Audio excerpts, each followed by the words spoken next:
Hi friends, how are you today? I hope you are fine. Welcome back to Bahasa Indonesia Class. Di pembelajaran yang lalu, kita telah belajar tentang dongeng. Masih ingat apa arti dari dongeng? Dongeng adalah sebuah cerita hayalan yang tidak benar-benar terjadi. Nah, kita telah belajar tentang pengertian dongeng, jenis-jenis dongeng, dan juga unsur-unsur yang ada di dalam dongeng. Pada pembelajaran kita kali ini, kita akan mencari tahu bagaimana cara menemukan isi dongeng. Apa kalian sudah siap belajar? Simak baik-baik ya.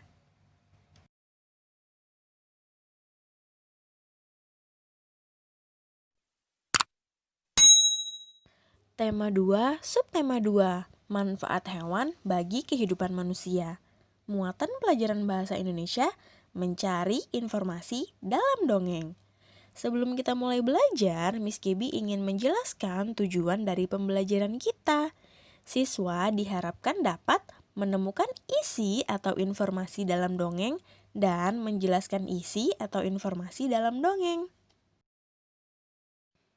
Kali ini kita akan mempelajari bagaimana menemukan informasi dari dalam dongeng. Kita dapat memahami isi dongeng dengan membaca secara cermat seluruh isi teks dongeng.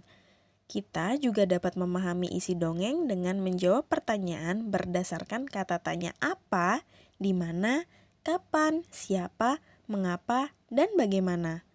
Selain itu, informasi dari dongeng juga dapat ditulis dalam bentuk peta pikiran. Peta pikiran membuat orang yang membacanya akan lebih mudah memahami dan mengingat isi dongeng. Informasi dari dalam peta pikiran ditulis dengan bahasa yang singkat dan mudah dipahami. Sebagai contoh, pada buku pena kalian halaman 127 ada sebuah dongeng dengan judul Kisah Kucing Kecil. Kalian bisa membacanya pada buku pena kalian ya. Lalu perhatikanlah peta pikiran berikut. Ini adalah contoh peta pikiran yang dapat memberikan gambaran mengenai suatu dongeng. Nah, kali ini contohnya adalah dongeng Kisah Kucing Kecil. Di sini kalian dapat melihat ada beberapa pertanyaan dalam peta pikiran. Nah, contohnya apa yang dikatakan kucing tua? Apa yang dilakukan kucing kecil kepada tuannya? Nah, dengan menjawab pertanyaan-pertanyaan tersebut, kalian dapat memahami informasi yang ada di dalam dongeng. Kata tanya ada berbagai macam. Ada apa, siapa, kapan, di mana, mengapa, dan bagaimana. Kira-kira apa ya fungsi dari kata tanya tersebut? Berikut adalah jenis-jenis kata tanya beserta fungsi dan contohnya. Yang pertama adalah kata tanya apa. Kata ini merupakan kata yang berfungsi untuk menanyakan sesuatu, baik berupa keadaan ataupun perbuatan yang berkaitan dengan isi atau inti bahasan. Adapun jawaban untuk kata tanya ini adalah suatu pengertian, keterangan, ataupun penjelasan dari apa yang ditanyakan. Sebagai contoh, apa yang dikatakan kuda kepada kucing kecil? Kata tanya yang kedua adalah siapa. Siapa merupakan kata tanya yang berfungsi untuk menanyakan pelaku yang terkait, tersangkut, atau turut serta dalam suatu peristiwa atau kejadian. Adapun jawaban dari kata tanya ini adalah orang atau pelaku suatu tindakan. Sebagai contoh, siapa saja tokoh dalam dongeng Kisah Kucing Kecil? Yang ketiga adalah kapan. Kapan merupakan kata tanya yang berfungsi untuk menanyakan interval peristiwa terjadinya suatu kejadian atau keadaan. Jawaban atas kata tanya ini dapat berupa jam, hari, tanggal, bulan, tahun, ataupun lamanya sebuah kejadian. Sebagai contoh, kapan kucing kecil menghibur pemiliknya?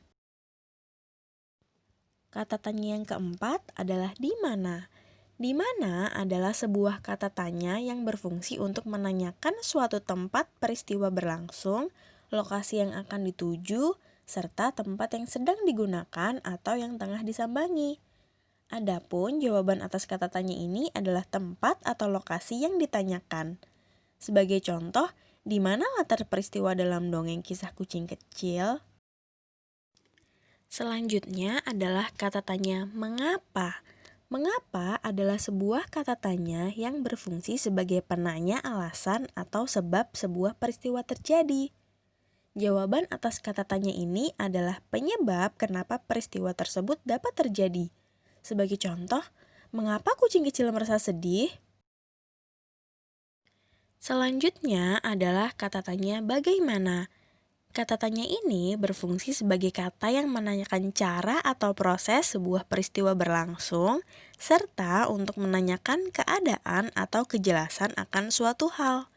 Kejelasan atau keadaan suatu hal tersebut, serta cara atau proses suatu peristiwa berlangsung adalah jawaban atas kata tanya ini. Sebagai contoh, bagaimana cara kucing kecil menghibur pemiliknya? Ingat ya teman-teman, kata tanya selalu diikuti dengan tanda tanya di setiap akhir kalimat yang dibubuhi kata tanya. Dan dalam kalimat tanya bisa ditambah dengan akhiran kah. Itulah materi kita hari ini. Semoga kalian dapat memahaminya dengan baik ya. Sekarang bukalah buku pena kalian halaman 139. Ada sebuah dongeng yang berjudul Balas Budi Harimau. Tugas kalian adalah mencari informasi dari dongeng tersebut dengan menggunakan kata tanya apa, siapa, di mana, kapan, mengapa, dan bagaimana. Tulis pertanyaan-pertanyaan tersebut beserta jawabannya di buku tulis kalian dengan rapi.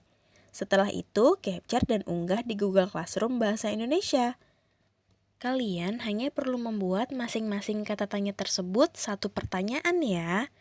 Sebagai contoh, siapa saja tokoh dalam dongeng kisah kucing kecil? Jawabannya, tokoh-tokoh dalam dongeng tersebut adalah kucing kecil, kuda, sapi, kucing tua, dan pemilik ternak. Miss Gaby sudahi ya pembelajaran kita kali ini. Semoga kalian dapat mengerjakan tugas kalian dengan baik. Jangan lupa untuk selalu menjaga kesehatan. Sampai jumpa di pembelajaran berikutnya. See you!